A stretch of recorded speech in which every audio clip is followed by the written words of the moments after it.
welcome. I planned on doing this live stream last night, but I started it and I fell asleep. So go figure. These are the things that happen sometimes. Anyways, if you're not subscribed, make sure you do that. Make sure you hit the notification button. TheSoftSpokenShaman@gmail.com, as you'll see in the pinned comment below. That's the place to hit me up if you want to reach out, if you want to read my books, if you want to consult, whatever. That's the place to hit me up. Or if you want to get on the Discord server, whatnot, etc., etc., etc. So this video, I'm going to keep it short and sweet because I don't have that much time. Not in an ominous sense, like I don't think I'm going to die tonight. Maybe I will, I don't know, but I don't have a lot of time because I have errands I got to do. That's what I mean. So I was doing a call with a person a couple days ago, a listener, and he was expressing resentment, at his life. And so I thought, oh, this is going to be the usual track. He's upset with his job or upset with, not meeting goals or whatever. But what he said was that he was upset at the fact that he was, what, at birth. And I said, wow, this guy's 24 years old and he's still hung up on that. But then I said, it's not a hang up. I mean, it's the mutilation to end all mutilations, like they make such a big deal about, mutilating women or whatnot in Rwanda. And that's horrible, of course, but there's never any fervor about male babies being mutilated at birth, They claim it's for, health and cleanliness and all that, but let's call it what it is. It's branding. Like not branding like, corporation, but branding like livestock, With cattle, you'll take a cold press or a hot press and you'll brand them with whatever your ranch's signature little, emblem is, It's just a subtle reminder. It's like mind control. It's a subtle reminder. No matter how free you are, it's like they're saying, oh, well, we got you. We branded you right when you were born. So no matter how free you think you are, we still got you.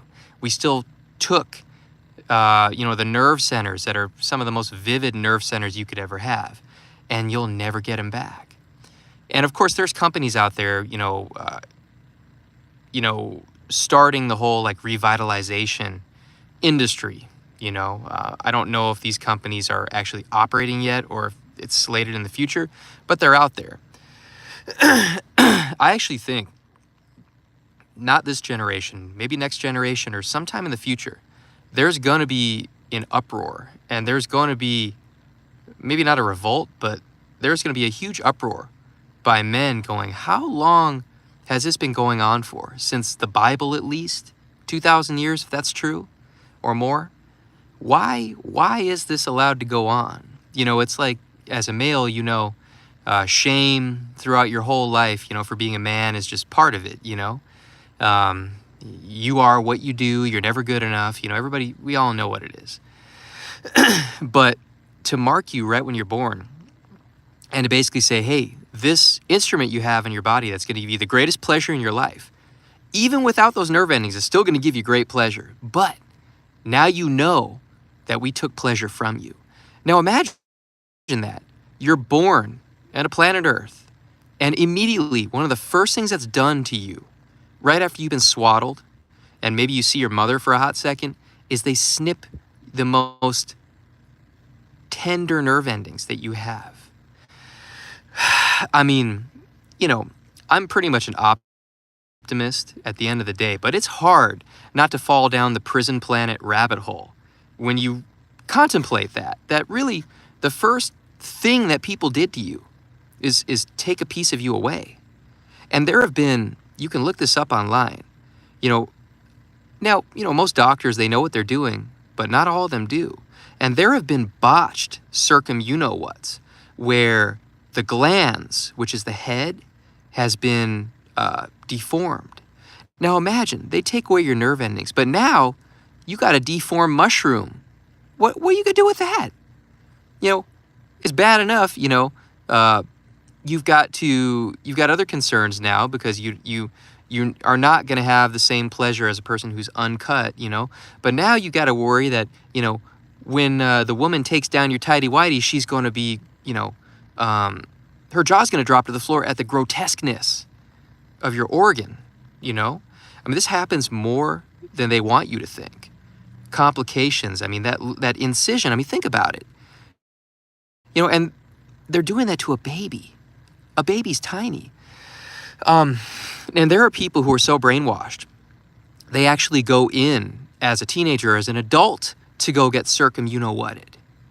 I mean, imagine that. I mean, it's probably an easier procedure because you're grown by then, probably less of a chance of being botched. But can you imagine? I mean, I wonder how badly that hurts your willy and for how long. If you got to ice pack that, I mean, talk about that, Seinfeld episode about shrinkage. I mean, imagine you get snipped as an adult and now you got to ice pack your junk, And secondly, don't call it your junk. It's amazing that we've been programmed with the slang to call, you can call it your family jewels. That's much better. To call it junk? No. Women don't call their stuff junk, right? But men do. I don't know why they do. It's not junk, It's the distilled essence, your tool, right? That's what it is. But I think a lot of guys who have problems that manifest in many different ways. I mean, for instance, I had a guy I did talks with over and over about 2 years ago. He was a long-haul trucker.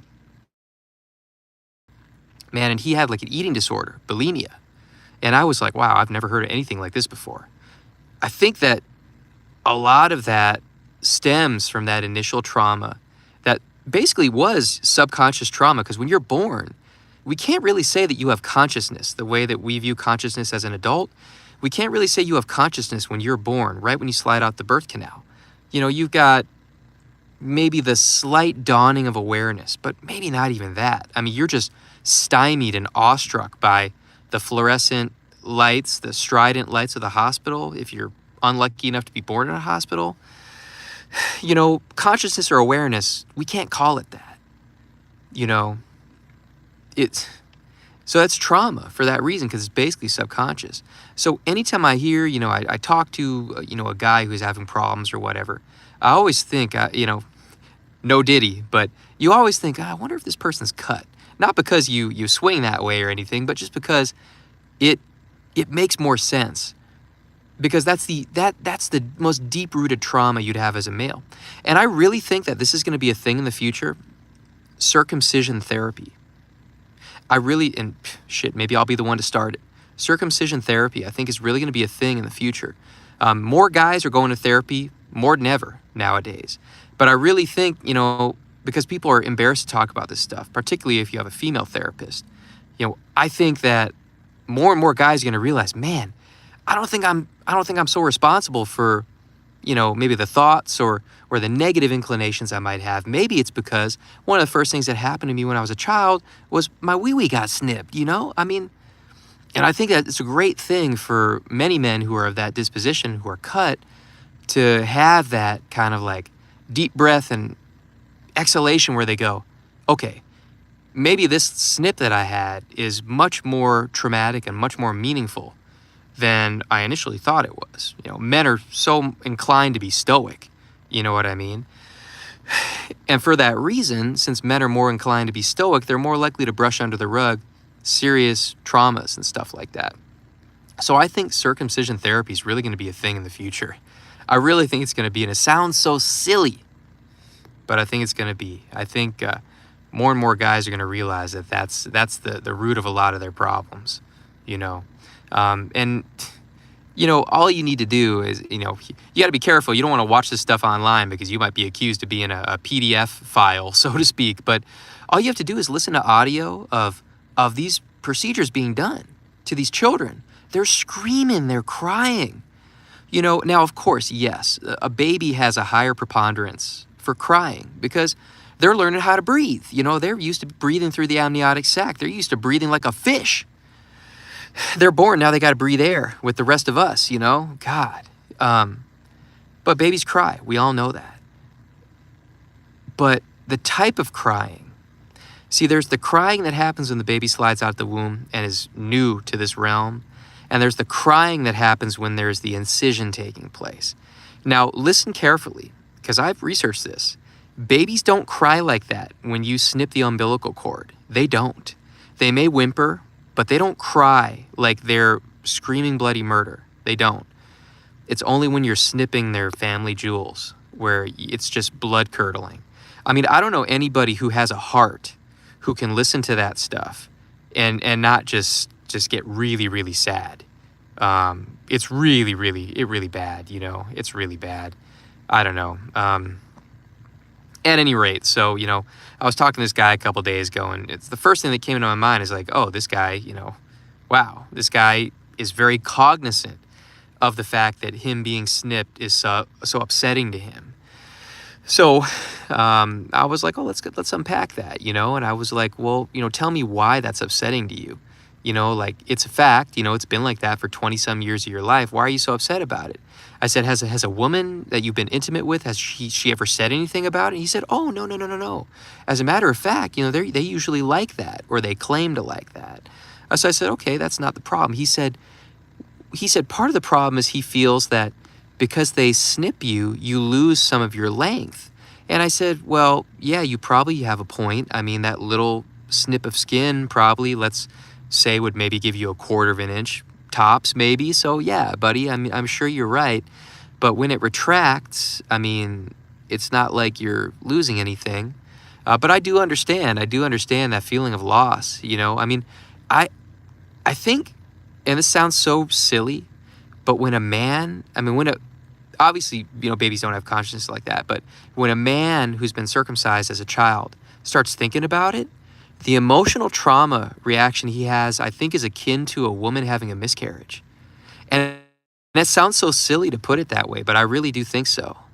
I really think so, because you lose a part of yourself that's so rich with blood and nerve endings and with sensation and feeling.